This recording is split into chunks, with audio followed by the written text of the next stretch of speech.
Students, তোমালোকৰ কাৰণে আজি 45 ডিগ্ৰী 30 ডিগ্ৰী আৰু 60 ডিগ্ৰী কোণৰ ত্ৰিকোণমিতিক অনুপাতৰ মানবিলাক কেনেকৈ মনত ৰাখিব পাৰি অতি সহজে সেই সম্পৰ্কে এটা কৌশলৰ বিষয়ে মই আলোচনা কৰিম।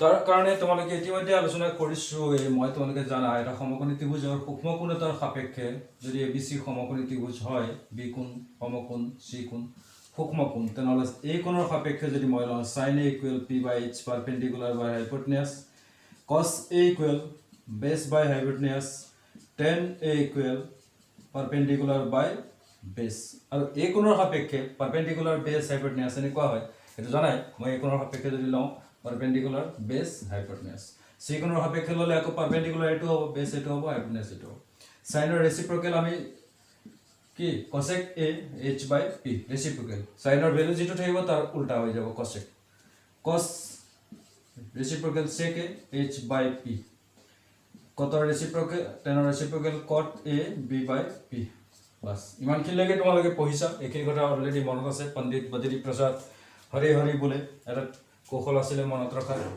হয়নে এতিয়া আজি আমি পঢ়িম যদি a কোণটো 45 ডিগ্ৰী হয় এই সমকোণী ত্ৰিভুজটো ধৰি লোৱা এই এংগল A এটো 45 ডিগ্ৰী হয় তে 45 ডিগ্ৰী হলে তাৰ মানবিলাক ইতিমধ্যে কিন্তু আমি জিওমেট্ৰিক্যালি হেবিলাক উলিয়াইছো যদি কোনোবাই চাইছা কিন্তু সেই মানবিলাক আমি কেনেকৈ মনত ৰাখিম তৎক্ষণাত যে অংক কৰি আছা তুমি ক'বাত ভ্যালু পুট কৰিব লাগে sin 45 ডিগ্ৰী ভ্যালু কিমান পাহৰি গৈছা sec 45 ডিগ্ৰী ভ্যালু কিমান tan 45 ডিগ্ৰী ভ্যালু কিমান পাহৰি গৈছা তেতিয়া তুমি তৎক্ষণাত 5 ছেকেণ্ডৰ ভিতৰত কেনেকৈ তুমি মনত পেলাই দিব পাৰিবা তোমাক sec 45 ডিগ্ৰী লাগে ডাইৰেক্ট sec 45 ডিগ্ৰী মানটো তুমি কেনেকৈ উলিয়াই ল'ব পাৰিবা 5 ছেকেণ্ড 10 ছেকেণ্ডৰ 5 ছেকেণ্ডৰ ভিতৰত সেই সম্পৰ্কে আমি আলোচনা কৰিম ঠিক আছে 45 ডিগ্ৰী ত্ৰিকোণমিতিক 45 ডিগ্ৰী কোণৰ বাবে মনত ৰখাৰ কৌশল ঠিক আছে 45 ডিগ্ৰী কোণৰ কাৰণে মনত ৰখাৰ কৌশল তাৰ কাৰণে তোমালোকে এটা বস্তু মনত ৰাখিব লাগিব যেনেকুৱা যিমান ধৰণৰ এনে ধৰণৰ এই মানবিলাক ত্ৰিকোণমিতিক ৰেচিঅ'ৰ মানবিলাক মনত ৰখাৰ বহুত কৌশল আছে পাই থাকিবা ইতিমধ্যে তোমালোকে কোনোবাই যদি ত্ৰিকোণমিতি পঢ়িছা তেনেহ'লে বিভিন্ন কৌশল হয়তো শিকিছাই চাগে ঠিক আছে সব শিকা তাৰ ভিতৰত কোনোবা এটা হয়তো ভাল লাগিব সেইটো এপ্লাই কৰি থাকিবা চাই লোৱা এইটো তাৰ কাৰণে কিবা এটা কিন্তু মনত ৰাখিবই লাগিব আমি প্ৰত্যেকটো কৌশলতে আমি কিবা নহয় কিবা এটা মনত ৰাখিব লাগে তাৰ ওপৰত বেছ কৰি আমি ভ্যালুবিলাক লওঁ এটা এই ক্ষেত্ৰত তুমি এটা কথা মনত ৰাখিব লাগিব এটা সমকোণী ত্ৰিভুজ এটা মনত ৰাখা বা মনত পেলাই ল'ব পাৰো আমি চিত্ৰটো আঁকি নোলোৱাকৈ প্ৰথম কাৰণে তোমালোকে চিত্ৰটো মই আঁকি দেখুৱাইছো বা তোমালোকে প্ৰথম এবাৰ দুবাৰ কাৰণে চিত্ৰটো আঁকি ল'ব লাগিব তাৰ পাছত এই সমকোণী ত্ৰিভুজটো আকৌ মনত পেলাই দিব পাৰে ছবি এইটো আকৌ আঁকি ল'ব লাগে জানো মন কৰাচোন 1 1 √2 বাস এই কথা কি লাগে এইটো যদি তুমি মনত ৰাখিব পাৰিছা সব হৈ গ'ল আৰু নালাগে একো নালাগে সব হৈ গ'ল বুলে স্যাৰ কি হৈ গ'ল এই গোটেই মানখিনি এতিয়া পাই যাব কেনেকৈ চাবা 1 ছেকেণ্ডত জাস্ট তুমি মনত ৰাখা এইটো কাৰ কাৰণে 45 ডিগ্ৰী কাৰণে 45 ডিগ্ৰী কাৰণে 1 1 √2 এটা এংগলটো 45 ডিগ্ৰী বুলি কৈ আছো মই এই 45 ডিগ্ৰী এইটো 45 ডিগ্ৰী এইটো 45 ডিগ্ৰী হ'ব সমকোণী ত্ৰিভুজৰ ক্ষেত্ৰত যদি এটা সূক্ষ্ম কোণ 45 ডিগ্ৰী হয় তেনেহ'লে এইটো 45 ডিগ্ৰী হ'ব বা যে 45 ডিগ্ৰী কাৰণে তুমি কি মনত ৰাখিবা এটা সমকোণী ত্ৰিভুজ 1 1 √2 পাৰপেন্ডিকুলাৰ বেস 1 1 আৰু হাইপোটেনাস √2 বাস হৈ গ'ল এটা তোমাক লাগে কি tan 45 ডিগ্ৰী লিখি দিয়া tan 45 ডিগ্ৰী পণ্ডিত বদ্ৰী প্ৰসাদ হৰি হৰি বলে tan 45 কিমান p/b p/b 1/1 = 1 বলে মোক cos 45 ডিগ্ৰী লাগে sir cos 45 degree cos 45 degree b/h এখিনি তো মনত ৰাখিবই লাগিব এখিনি জানিবই লাগিব কিন্তু অলৰেডি এখিনি ডিসকাস কৰা হৈছে বা ইতিমধ্যে তোমালোক ত্ৰিকোণমিতি যদি পঢ়িছা এখিনি সবেই জানে তা cos 45 degree b/h 1/√2 sin 45 degree p/h 1/√2 হৈ গ'ল আৰু কি আছে যদি মই sin জানিলো cos জানিলো tan জানিলো তে sin ৰ ৰেচিপ্ৰকেল cosec ও জানিলো cos ৰ ৰেচিপ্ৰকেল sec জানিলো tan ৰ ৰেচিপ্ৰকেল cot জানিলো হয় না চোৱা কিবা প্ৰবলেম পাইছা যে কি কৰিছো মই 45 ডিগ্ৰী কোণৰ কাৰণে ত্ৰিকোণমিতিক অনুপাতৰ মানবোৰ মনত ৰখাৰ এটা কৌশল বেলেগ একো নুবুজিবা তাৰ কাৰণে মই কি কৰিছো এটা সমকোণী ত্ৰিভুজ 1 1 √2 মনত থাকিবই লাগিব এইটো ইয়াৰ পৰা যেহেতু আমি উলিয়াম গতিকে 1 আৰু √2 কৰাৰ পিছত sin 45 p/h cos 45 b/h tan 45 p/b sin ৰ ৰেচিপ্ৰকেল cosec 45 ডিগ্ৰী। এতিয়া তোমাক sin 45 ডিগ্ৰী লাগে, তুমি 1/√2 উলিয়াই দিলা। তোমাক যে cosec 45 ডিগ্ৰী লাগে, তোমাৰ হাতত অপচন দুটা আছে, তুমি কি কৰিব লাগিব? cosec 45 ডিগ্ৰী হেতুতো তুমি জানাই sin আৰু cosec পৰস্পৰ ৰেচিপ্ৰকেল হয় ন। sin 45 ডিগ্ৰী মান যিমান এটো cosec 45 উল্টা কৰি দিলে cosec 45 ডিগ্ৰী পাই যাম। গতিকে তুমি sin 45 ডিগ্ৰী পৰা cosec 45 ডিগ্ৰী উলিয়াব পাৰা, বা নহলে আৰু কি কৰিব পাৰা? ডাইৰেক্ট উলিয়াব পাৰা। cosec 45 ডিগ্ৰী লাগে তোমাক, তুমি sin 45 ডিগ্ৰী ভ্যালুটো উল্টা কৰি দিয়া, 1/√2 আছে, উল্টা কৰি দিয়া √2 হৈ যাব। বোলে মই হিমানো নকৰো, ডাইৰেক্ট cosec 45 ডিগ্ৰী লাগে। ঠিক আছে, cosec h/p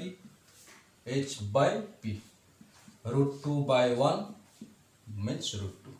বোলে sec 45 ডিগ্ৰী লাগে মোক, আৰু বাকি একো নাজানো, মোক ডাইৰেক্ট লাগে sec 45 ডিগ্ৰী h/p √2/1।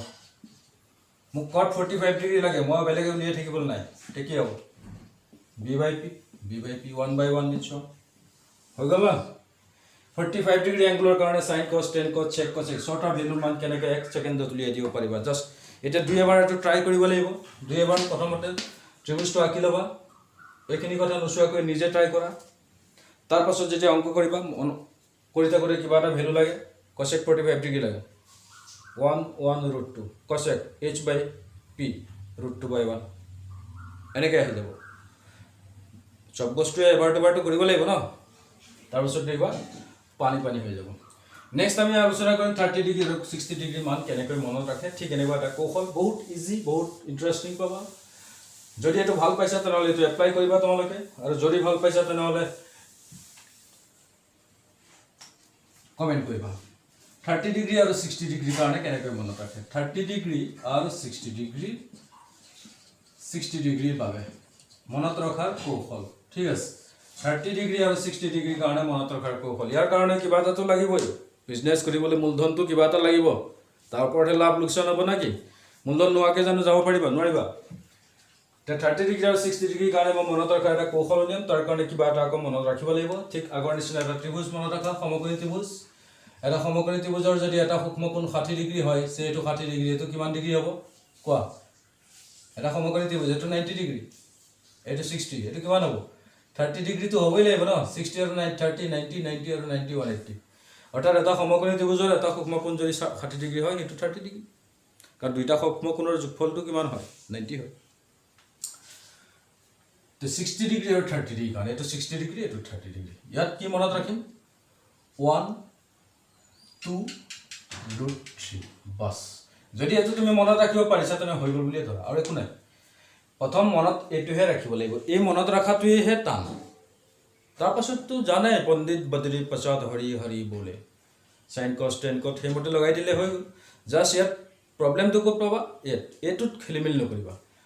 সমকোণী ত্ৰিভুজ 60 আৰু 30ৰ কাৰণে 1, 2, √3 মনত ৰাখি ল'বা, আৰু এইটো 60 আৰু 30। এটা sin 60 লিখোঁ মই, sin 60 ডিগ্ৰী লাগে মোক, sin 60 ডিগ্ৰী, এইটো 60 ডিগ্ৰী। যিটো সূক্ষ্মকোণৰ সাপেক্ষে মই অনুপাত লওঁ, তাৰ অপজিটটো সদায় কি হয়? পাৰপেণ্ডিকুলাৰ হয়।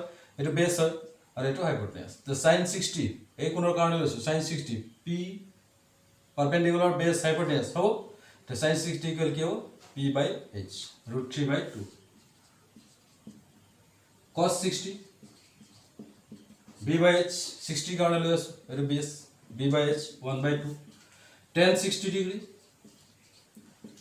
tan 60 ডিগ্ৰী p/b টেনৰ কাৰণে কি p/b হয়নে নহয়? টেনৰ কাৰণে p/b √3/1 √3 / 1 equal to √3 bus. sin cos tan পোৱাৰ পাছত আৰু কি লাগে আমাক? এটা ৰেচিপ্ৰকেলবিলাক। এতিয়া তুমি চাইনৰ ৰেচিপ্ৰকেল কৰিলে cosec পাবা, কিন্তু তোমাক লাগে cosec 60 ডিগ্ৰী। ডাইৰেক্ট অংক কৰি আছা cosec 60 ডিগ্ৰী ভ্যালু লাগে, পাহৰি গ'লা। তোমাৰ দুটা ৰাস্তা আছে, তুমি জানা cosec লাগে, মোক সাইনৰ ৰেচিপ্ৰকেল কৰি sin 60ৰ ভ্যালুটো যদি মনত আছে তাক উল্টা কৰি দিলে হ'ব। কিন্তু sin 60ৰ পৰা cosec লৈ কিয়কে যাওঁ? মোক লাগে cosec, গতিকে ডাইৰেক্ট cosec উলিয়াম নেকি? তে cosec 60 কিমান হ'ব? cosec 60 ডিগ্ৰী, cosec means কি? h/p। তে cosec 60 ডিগ্ৰী h/p 2/√3 এনেকৈ উলিয়াব পাৰা বা সাইনৰটো উল্টা কৰি দিলে হ'ল দুইটা মই কৈ আছো যেটো ভাল পোৱা cos 60 cos 60 যদি তুমি জানা তেনেহলে sec 60 কি হ'ব ৰেচিপ্ৰকেল হৈ যাব 2/1 means 2 tan 60 tan ৰ ৰেচিপ্ৰকেল cos 60 উল্টা কৰি দিয়া √3 আছে √3 টো ৰেচিপ্ৰকেল কৰিলে কি হ'ব 1/√3 তেনেহলে আমি কি পালো 60 ডিগ্ৰীৰ কাৰণে পালো 60 ডিগ্ৰীৰ কাৰণে sin cos tan cos sec cosec এই ছটা ভ্যালু আমি মই এনেকে এই ট্ৰায়াঙ্গলটোৰ পৰা তৎক্ষণাত উলিয়াই দিব পাৰো ইয়াত যেটো লাগে তুমি হেতি উলিয়াই দিব পাৰিবা যদি এই ফিগাৰটো তুমি মনত ৰাখিব পাৰিছা ঠিক তেনেকৈ আমি 30 ডিগ্ৰীৰ কাৰণে 30 ডিগ্ৰী এটো তাৰ কাৰণে যদি মই ৰেশিও লওঁ তেনেহলে তাৰ অপোজিট এটো পাৰপেন্ডিকুলাৰ হ'ব আৰু এটো কি হ'ব বেস হ'ব এটো sin 30 ডিগ্ৰী সে sin 30 ডিগ্ৰী লাগে sin 30 ডিগ্ৰী ইকুয়াল কি sin 30 এটো p/h অপোজিট কি এটো perpendicular p/h 1/2 cos 30 degree b/h b কি হবে 30 ডিগ্রি এটো অ্যাঙ্গেল তার অ্যাডজেসেন্ট সাইড এটো b √3/2 √3/2 tan 30 ডিগ্রি হলো tan 30 ডিগ্রি p/b p/b 1/√3 হয়েছে sin এর অপোজিট cosec 30 ডিগ্রি রেসিপ্রোকাল 1/2 উল্টা করলে কি হবে 2/1 means 2 cos reciprocal sec 30 degree 2/√3 tan 30 degree cot 30 degree reciprocal √3/1 means 1 তেনেহলে 30 ডিগ্ৰী কাৰণে পালো আৰু 60 ডিগ্ৰী কাৰণে পালো 30 আৰু 60 ৰ কাৰণে এটো ফিগাৰ মনত ৰাখিবা 1 2 √3 যেটো এংগল লোৱা তাৰ অপোজিট পাৰপেন্ডিকুলাৰ বেস হাইপোটেনিয়াস এখিনি বহুত ডিসকাস কৰা হৈছে ইতিমধ্যে এখিনি নলেজ ইতিমধ্যে তোমালোকে যদি ট্ৰিগনোমেট্ৰি পঢ়িছা তেনেহলে ইমানখিনি লোকে যদি পাইছা প্ৰত্যেকটো ষ্টুডেন্টে এই কথাকিটা জানে বুলি মইতো ধৰিয়ে লৈছো আৰু যদি ইয়াত কাৰোবাৰ কনফিউজন আছে তেনেহলে ইয়াত প্ৰবলেম হ'ব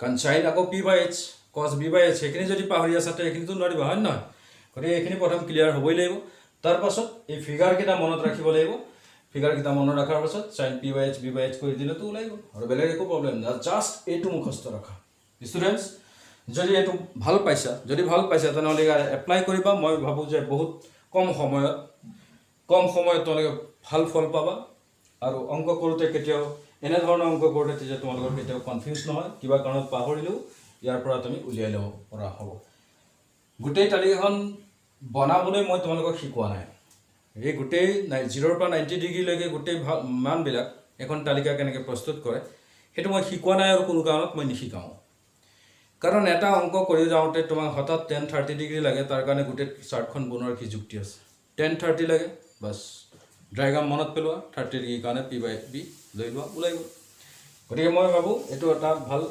কৌশল হ'ব তোমালোকে এপ্লাই কৰা ভাল ফল পাবা আৰু যদি ভাল পোৱা তেনেহলে কমেন্ট কৰিবা লাইক শেয়াৰ তো কৰিবাই চাগে আৰু সাবস্ক্ৰাইব কৰিবা ঠিক আছে ওকে